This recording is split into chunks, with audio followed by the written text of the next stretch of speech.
दोस्तों नमस्कार। आज बात करेंगे बैंक पेंशन अपडेशन पर। लेटेस्ट अपडेट क्या है? जी हाँ, लेटेस्ट अपडेट भाई साहब ये है कि 14 तारीख को एक पत्र लिखा है सीबीपीआरओ ने। ऐसी जगह पहली बार पत्र भाई साहब लिखा है पेंशनर्स के मामले में जो बिल्कुल सटीक बैठता है। सटीक इसलिए है, उसका मंत्रालय बिल्कुल अलग है। अभी तक क्या करते थे? डीएफएस को भेज देते थे, आईबीए को लिख देते थे, आईबीए के चेयरमैन को लिख देते थे, डीएफएस के सेक्रेटरी को लिख देते थे। पहली बार उन्होंने लिखा है रिटायरीज एंड पेंशनर्स का जो है वेलफेयर डिपार्टमेंट जो है इसको लिखा है। ये डिपार्टमेंट, इसके मंत्री यानी कि जो मंत्रालय है ये सीधे सीधे प्रधानमंत्री जी के अंडर में आता है जी। और इसके जो राज्य मंत्री हैं जितेंद्र सिंह जी हैं, लेकिन इन्होंने लिखा है एडिशनल सेक्रेटरी को पत्र में डाल रहा हूँ, आप देख लीजिएगा।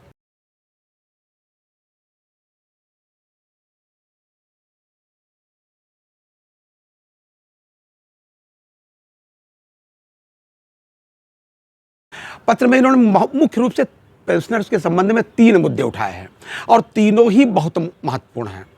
पहली बात तो इन्होंने पहले अपना इंट्रोडक्शन दिया। इंट्रोडक्शन का मीन्स ये है कि इन्होंने बताया कि हमारा ऑर्गेनाइजेशन सबसे बड़ा है, बैंक के सारे रिटायरीज ऑर्गेनाइजेशन इसमें जुड़े हुए हैं, सारे नेशनलाइज बैंक के, स्टेट बैंक का भी और अन्य सभी बैंकों के जो रिटायरीज हैं वो इसमें इस ऑर्गेनाइजेशन में जुड़े हुए हैं।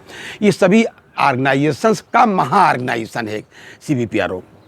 तो ये लगभग 8 लाख से ज़्यादा पेंशनर्स का प्रतिनिधित्व करता है और इनकी ये समस्याएं। सबसे पहले पेंशन अपडेशन की बात उन्होंने रखी। पेंशन अपडेशन सबसे महत्वपूर्ण मुद्दा, और बताया कि कब से नहीं हो रहा बैंक पेंशन का। इस पर आज का अपडेट क्या है, आईबीए ने क्या किया जी, और अभी तक नहीं हुआ उस पर क्या झूठी सच्ची दलीलें दी जाती हैं, ये उन्होंने बताया। उन्होंने ये भी बताया कि भाई साहब उसमें आरबीआई में, नाबार्ड में, सेंट्रल गवर्नमेंट में, भाई आरबीआई नाबार्ड में तो आरबीआई लाइन से हो जाता है, सेंट्रल गवर्नमेंट का जब उनका पे कमीशन होता है तो उसके आधार पर पेंशनर्स का अपडेट हो जाता है। लेकिन इनका कभी नहीं होता भाई साहब। एक बार जो फिक्स हो गई वो बेसिक पे फिक्स हो गई, चाहे वो 30 साल पहले हुई हो। और दूसरी बात उन्होंने ये बताई कि साहब स्पेशल पे की वजह से भी नहीं हो पा रहा है। एक बहुत बड़ा कंसेप्ट स्पेशल पे का है, बहुत बड़ा रोड़ा है भाई साहब। स्पेशल पे का इंट्रोडक्शन एक्चुअली जब 10th सेटलमेंट हुआ था 2012 में, तब इसका इंट्रोडक्शन बीच में पता नहीं कहाँ से एकदम से अचानक प्रकट हो गए और उसका उद्देश्य केवल इतना रहा, बहुत साफ शब्दों में साहब कह रहा हूँ कि बेसिक पेंशन माफ़ करिएगा, बेसिक सैलरी घटाई जा सके ताकि पेंशन कम देना पड़े। और इसमें कुछ नेताओं की भी मिली भगत रही या नहीं रही, इस पर कोई टिप्पणी करना प्रासंगिक नहीं होगा, लेकिन जो भी रही आप हमसे अच्छा जानते हैं भाई साहब। भाई सवाल यह है कि उसको घटा दिया आपने बेसिक को और एक स्पेशल पे इंट्रोड्यूस कर दी, डीए उस पर भी देना है। केवल उस पर यह है कि साहब रिटायरीज के जो बेनिफिट्स हैं वो आपको नहीं देने। तो इस पर आपकी मंशा पहले से ही गलत थी। स्पेशल पे जो दी जाती है, कोई भी स्पेशल अवार्ड स्पेशल तरीके से को दिया जाए तो कोई स्पेशल काम के लिए दिया जाता है। ये तो नॉर्मल ट्रैक पे आपने दिया उसको, और पहले थोड़ा दिया दौड़ा दिया, बढ़ते बढ़ते 26% से ऊपर हो गया। यानी बेसिक पेंशन वहीं रही, घटी, बल्कि उसमें कोई इजाफा नहीं हुआ। 10वें के बाद 11वें आया, 12वां देखो फाइनल हो गया, पेमेंट तक अधिकांश बैंकों में हो गया जी।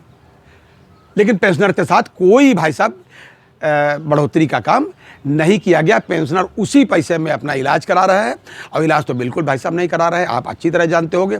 1 लाख के आसपास, मुश्किल से 1 लाख, 1.25 लाख भी ठीक से नहीं पेंशनर होंगे जो पेंशन का इंश्योरेंस, मतलब अपनी पेंशन के पैसे से इंश्योरेंस ले पाए हों, क्योंकि इतना कॉस्टली प्रीमियम हो गया। खैर, तो उन्होंने एक तो ये वाली बात कही। एक आखिरी बात उन्होंने ये भी कही साहब कि हम लोगों का निगोशिएटिंग फोरम एक हम चाहते हैं कि आपके साथ हो या आईबीए के साथ हो, जिस पर आप निर्देश अपना दें।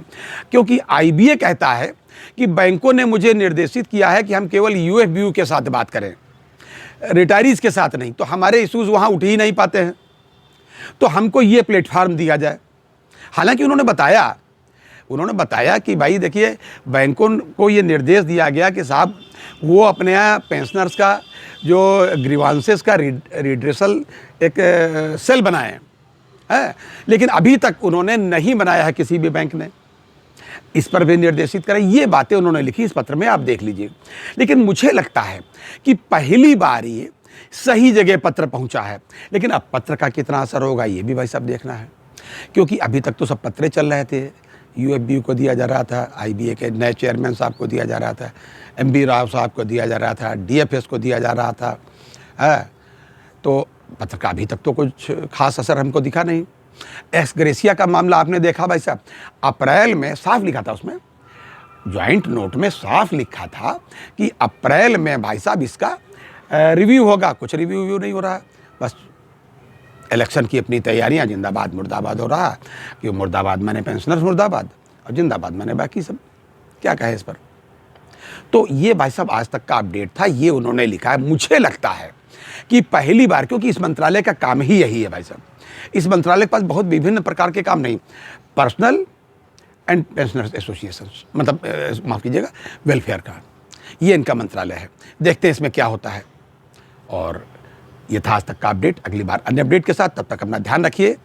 जय हिंद, जय भारत, नमस्कार।